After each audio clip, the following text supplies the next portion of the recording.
Yeah, I was over there like warming up on the chipping area at Sleepy. And he was like, hey, you're Bronson Kaufusi, right? I'm like, yeah. He's like, I listened to your podcast. No way. It's not mine. You know what? MattyP's, but that's on Oh man, I don't know about that. One thing that I do know is if it's talked about on the golf course, that's one box you can check off. That is very true. You know, some podcasts, there's a lot of pressure there. I feel like this works really well because there's no pressure. Like we just roll in, stroll in, and then you do it when you can around your stuff. You know, we make it work. Whoa, something crazy's happening. Oh, can you hear me? Oh wait, it's gone now. We need to manifest Fairlife to sponsor us. Bro, Fairlife got such a bad rating when they came out with the protein ratings. I was hurt. Wait, really? Like quality? Got one of the worst. Yeah. Quality? As far as like, We'll have to ask Jen what she thinks. Oh, Fairlife's the best. Why did Jen it- has had every protein ever known to man. yeah, Fairlife is the best. yeah. Why did it get? It's probably because the person who paid for it is their competitor who That's paid for true. the study. That's true. That's how they usually go. That is probably true. I had a job once where I was very heavily in PR, and I was blown away at how much pay to play there really is. Yeah, it is your cord. The cord. Yeah. Well, strange. Oh, Fixed. the eyes of MattyP. Pro tip, if the mic isn't working right, plug it in. All the way.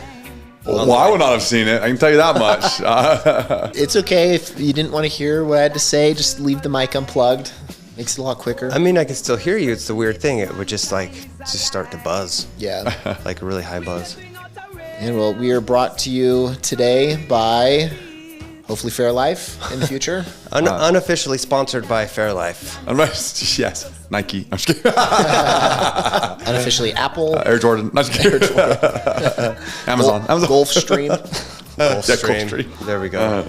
From the Harris Financial Center in Provo, Utah, welcome to the HIG podcast. Each week, alongside industry experts from Harris Investment Group, we explore investment strategies and tackle the many different concepts and terms to help you navigate the landscape of investing. From the complexities of tax strategies to exploring the many avenues of real estate, our roundtable discussions are designed to equip you with knowledge and actionable insights. Whether you're a seasoned investor or just starting out, our goal is to provide clarity and understanding so that you, the listener, the investor, can make financial decisions with confidence. I'm MattyP, here with the one, the only, the man with the master plan, the real Bronson Kaufusi. What's up, Bronson? Hey, what's going on, everybody? Good to be here. I think I comment on your smile every time, so I'm going to check that box off too. Your smile looks very nice. Stop. It's because my golf game's getting better. That's why. Look at your shirt. You look like such a distinguished gentleman. Where did you procure that? Oh, that's a good question. This is actually a local company. Oh, is it really? In Utah. Primo, it's called. Primo. Yep. It looks really soft. Now you know. Learning and growing. And we are joined by one of the best guests that we have, your friend Kyle. And I always introduce you as your friend Kyle. I think one of the titles actually says, with your friend Kyle. Because you really are a friend to everyone. Hey, it's great to be back. I don't know if it's by popular demand or the schedule is running a little bit light, but glad to be here. We're actually going to do something a little different. We're going to walk down a new path briefly, but we have a top 5 chart. Bronson and I were always kind of thinking of fun things that we can talk about, different ways that people get to know us or the regulars on the podcast here. And so we developed a top 5 chart. It's in the staging ground. Let's just see how it goes. Let's do it. See how it rolls. All right. So top 5, the way that it works, I have 5 topics here, 5 items, and you tell us your number 1 in each topic. In 5 seconds. In 5 seconds. Ready? Ooh. Okay, let's go. No pressure. All right. Car. What's your top Tesla. car? That's your top car that you would ever own? Model S. Tesla Model S. Oh, Latin. okay. My son Like talks to go about fast. The acceleration is fun. I don't know if you've ever done it, but it's pretty fun. that. Not in the Model It doesn't S. feel safe. That's the best thing about it. It I'm doesn't in. feel like it should be legal. It probably shouldn't, but it's a lot of fun. Kyle laughs in the face of danger. All right. Next. What is your top snack? Ooh, this is a that's good one for Kyle. That is a toughie. I don't eat a lot of snacks. I have a lot of Fairlife, who is hopefully our future sponsor of the program. but I have a lot of Fairlife, a lot of protein-based snacks, so a lot of protein bars. What's the best protein bar? I like the Built Bars. Hopefully also a future sponsor. The Puffs? The Built Bar Puffs. Yep, they're really good. In honestly, any of the flavors. Any of the Puff flavors, they're great. Yeah, those are the good. Original Built Bars are good too, but the Puffs are even better. How do you feel? The churro one is the best. Oh, yeah, I actually do like the churro one. How do you feel about G2G bars? Those are good too. A few more calories, not as much protein. More of a little denser. Pre-workout type food. Mm-hmm. And you have this peanut butter aftertaste, which is fine. All right. This is question 3, top travel destination. Currently, it's Kauai. Go there a lot. Tough to beat. A beach with great weather 24/7, 365. Agreed. All right. Your top mentor or motivator? As cheesy as it sounds, and I'm trying to get a pay raise, but Jason. Jason's been giving me a lot of real estate investing advice and tips for the last 10 years, which has been really meaningful for myself. So he got me started on investing in 2014, just as a fresh out of college, not really sure what to do. He was just grilling me on why I should start investing in stocks, bonds, mutual funds, but more specifically in real estate. He helped me buy my first rental property, which in 2014 was a great time to get started. And so that has been very impactful. And so hopefully he hears that when we discuss pay next. He remembers that. There you go. Hope you're listening, Jason. And lastly, your top maxim. And this is one we can come back to at the end of the show if you need some time to think about it. But maxim is like a popular saying, like do or do not, there is no try, hope is not a course of action, you know, that sort of thing. I saw this one on Instagram.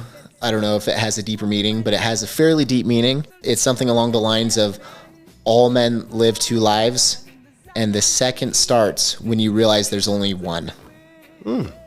That's deep. I think I said that correctly. Very Yeah, you did. That was intrinsic Meaning that you maxim. only live one life, and you really don't start living that second life until you realize there really only is one. This is it. And so take advantage of every opportunity you get. I like that. It's very deep. You certainly surpassed my expectations of what a good maxim was. Must have been a pretty low bar, but yeah, I saw that one while I was scrolling this morning. Nice. I hearted it, liked it, and sent it to my wife. Hey, all right, there you go. The true sign of a good maxim. You like it, you save it, and send it to your wife. Well done. All right, cool. Well, there's a lot to talk about. We started talking about it this last episode with Jason. The tax bill, one big beautiful bill. A lot of opportunities centered around investors. To put it lightly, what did Jason say? The future is bright and there is no sunset. You know? Yeah, we're excited about it. What most people, I think, forget sometimes is they view the IRS as the enemy. They view the tax code as the enemy.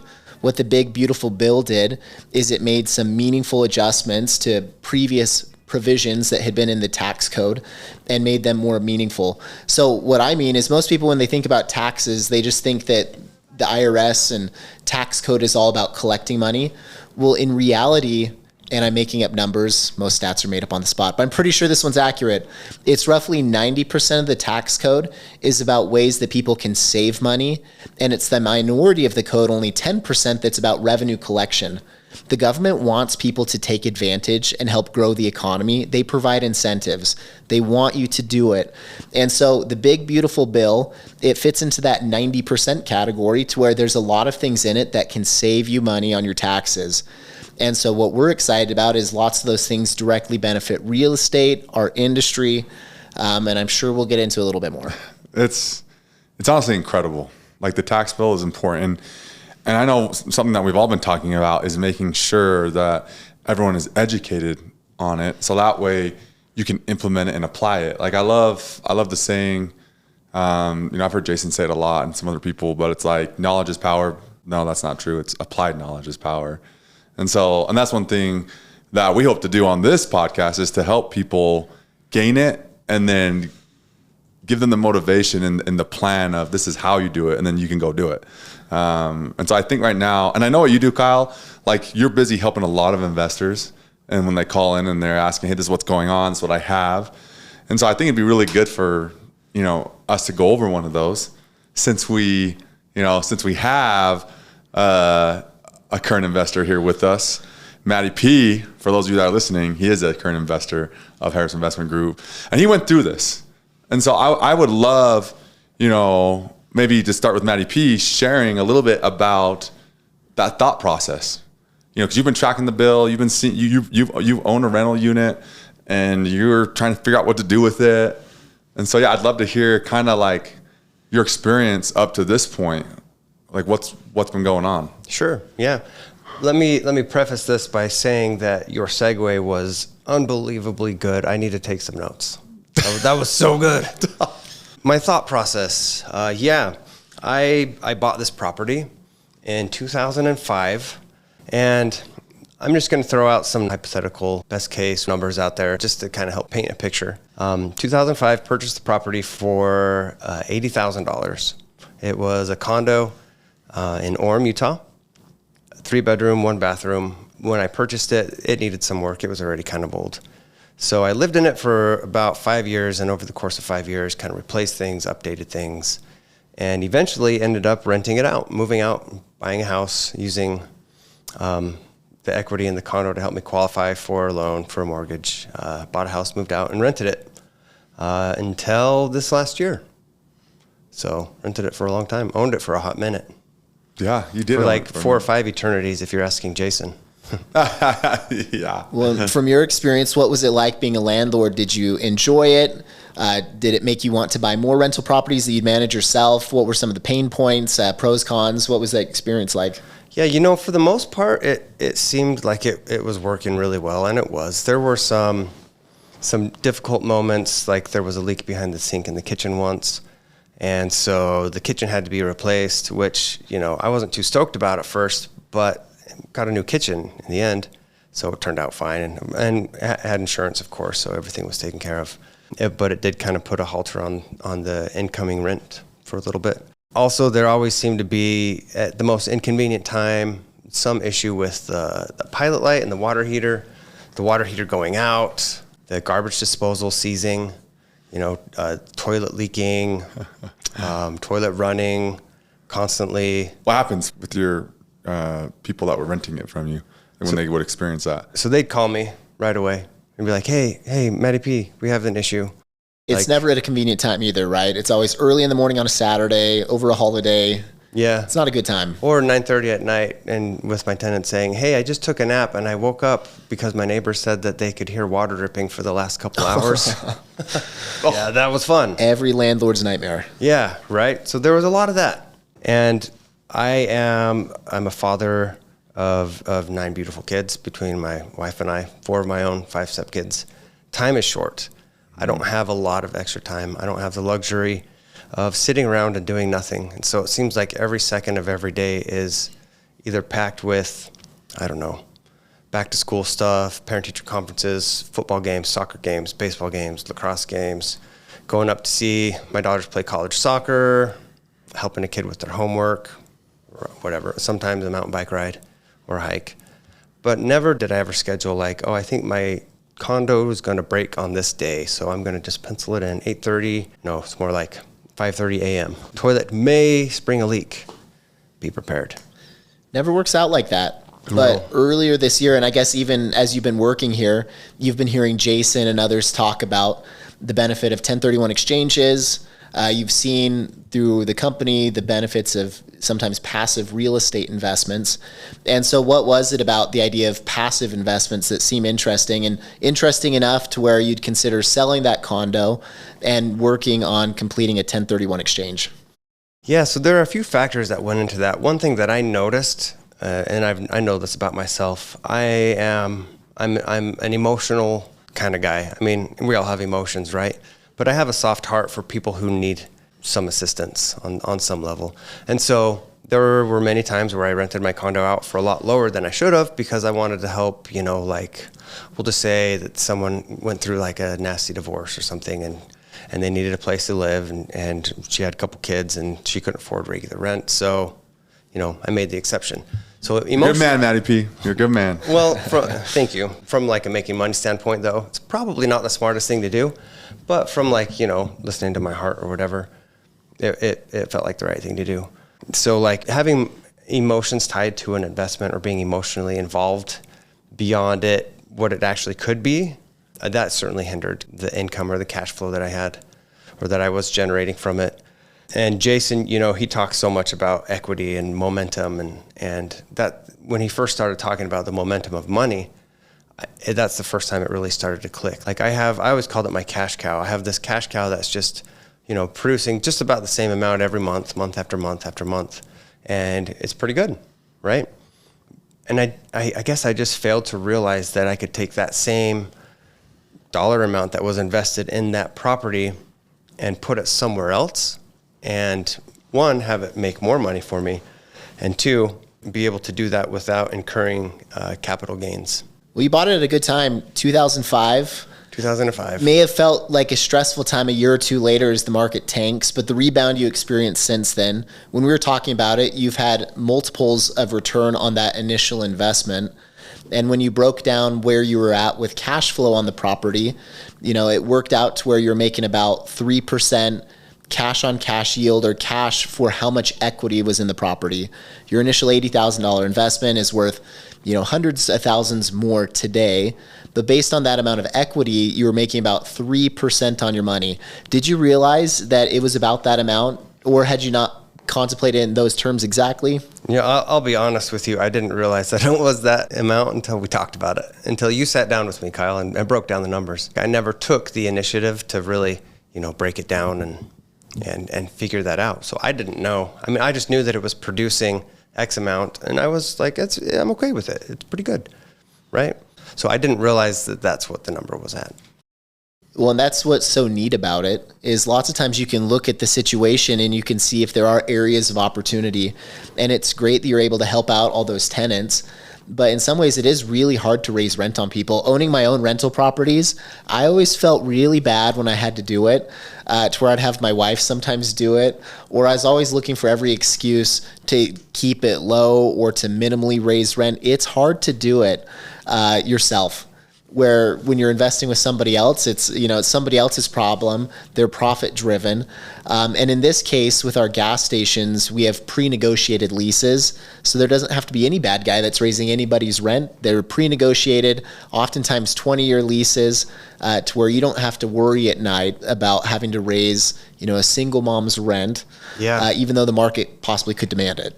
Yeah, and that's another interesting point, because my wife Jen and I, there were many nights where we'd be talking in bed, talking late at night about the condo and about raising rents, or things that we could do to bring in a higher yield, or to add value to that property. Wow, that's awesome. And listening to you guys speak, I just want the listeners to know that this is Kyle's, one of his roles is helping people look at their different holdings, real estate holdings, and try to figure out what can we do, what can we help with. And I think it's awesome. And it's needed. It's so good to have an outside voice looking at your stuff all the time. And that's just in general for all investing, but specifically real estate. If you can have a real estate expert like Kyle in the room looking at it, helping you. Because that's what happened with you, right, MattyP? He was helping you, and then... It totally is. Like when he got hired on and I learned what he did and the value that he offered our investors, my curiosity was very much... increased, because the way that my brain works, I want you guys to understand, maybe our listeners to understand as well. I'm very creative driven. I have a very creative brain. So the marketing guy. That's why I'm the marketing guy. Marketing man. Yeah, I actually just told Jesse earlier today that the way that my brain works with really complicated task-oriented stuff is I have to compartmentalize just that task until it's done. So Kyle and I, we were just working on quarterly reports. I checked the 108th box today that made them complete. And it's like when I did that, it's like I put it in a shoebox, put the lid on it, and pushed it aside. That's how my brain works. So I come from a place where it's like, I could figure out all these numbers on my condo, or I could go and make this cool art canvas with my daughter and melt some crayons on it and try to make it look like it's raining colors. Like, let's do that. Let's figure that out. Yeah. Or I go play pickleball, go for a run, go mountain biking. And that's just the way that my brain works, right? Well, and for you, you're a busy guy. You have a family, you have hobbies, you have kids. Being a landlord probably wasn't high on the list of priorities, objectives, things you want to spend your time working on anyways. Yeah, true. So even outside for you, it's going to work out well for your 1031 exchange. When we were talking about it, you're probably going to end up tripling your cash flow. which is fantastic. That's awesome. But even outside of that, to be able to go from managing a property yourself, having to worry about those late night leaks, to where now you can just focus on doing the things that you want to do, plus you increase the yield. In lots of ways, it's kind of, when you put it down and look at it that way, it ends up kind of being a no-brainer. And sometimes that happens, sometimes it doesn't, but that's my favorite part of the job, is when we meet with somebody and it really is a win-win. It's a no-brainer situation. They're going to be able to do more of what they want, which is focus on living their own lives and not worried about rental collection with their tenants. And so that's what we specialize in. Let us do the heavy lifting. Let us, be the bad guy who raises the rent every once in a while. And then you can just focus on living and doing the things that you'd want to do. Yeah, and I like that. For sure. That's all great. And I can tell you, when I was approaching this, I knew I was going to sell the condo at some point. I've known it since I first bought it. In all honesty, the process felt really complicated. I'm not afraid of hard things. If I have the chance to go hike Mount Timpanogos, or should I figure out this condo thing, or should I go hike Lone Peak, or there's this 22-mile bike ride that I want to try. I'll do this condo thing later. And pretty soon it just became just this overly complicated thing. I guess that's where your friend Kyle comes in. Happy to help. Makes it a little bit easier. Yeah, here to help. And so if people do have questions, feel free to reach out. If it made sense for you to consider a 1031 exchange, happy to walk you through and see if it does make sense. If it doesn't, sometimes it doesn't, honestly. Some people have great properties and they're doing a great job and they love managing it themselves. And there can be some benefits of having some rental properties you manage, and that's fantastic. That's great. But lots of times it does make sense to look at repositioning some of the assets. So always here to give a second opinion and to listen.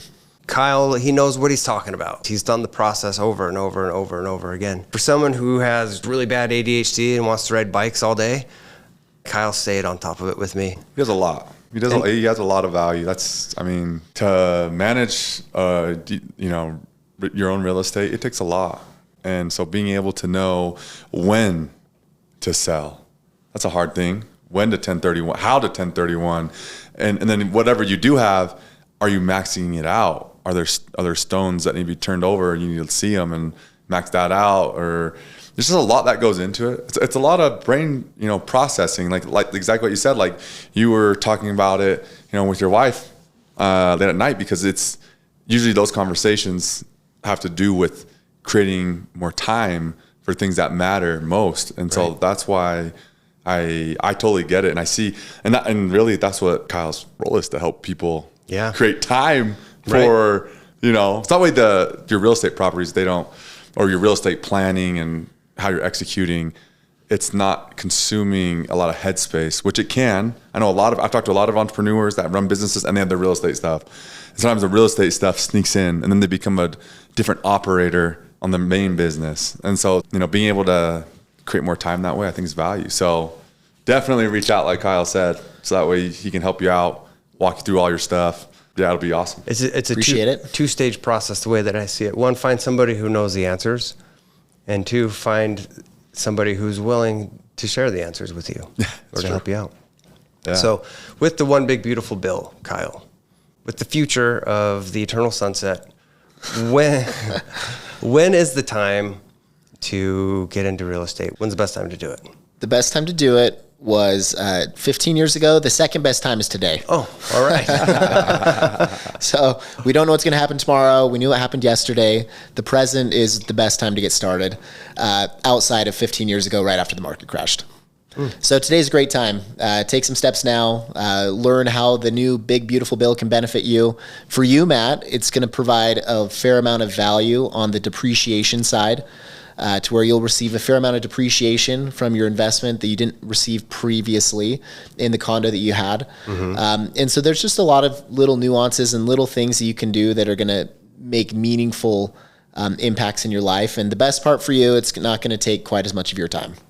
So you're going to get more of that time back to spend it with your kids and riding your bike. Yeah, right. Let's go. But you should still tell your wife that you need to spend all this time just so you can have more time, so she doesn't, monopolize it. I know my wife, if I told her I had a bunch of extra time, somehow my schedule would fill back up. So. Yeah. Well, I think I'm gonna do that. She'll listen to this at some point, but until then, I got like a free card. You got a free card. Right. I got to say too, being on the being interviewed side of the podcast is very different from being on the production side. I like the other side a lot better. I kind of feel the hot seat. I kind of get where Austin's coming from. Yeah. Well, you made a great special guest. We'll have to bring you back sometime. But if you have questions, we didn't say this. If you have questions, reach out. Yeah, contact@harrisinvestmentgroup.com. Reach out to us so that way we can answer your questions. Because people do have questions, and it's good to answer them. Questions directly related to this or not. You can also send us your favorite maxim if you want. Listen to that too. Start building my list of maxims. I actually do have a couple. Maybe next time I'm the guest on here, I'll share mine. Like it. Can't wait. Favorite one though?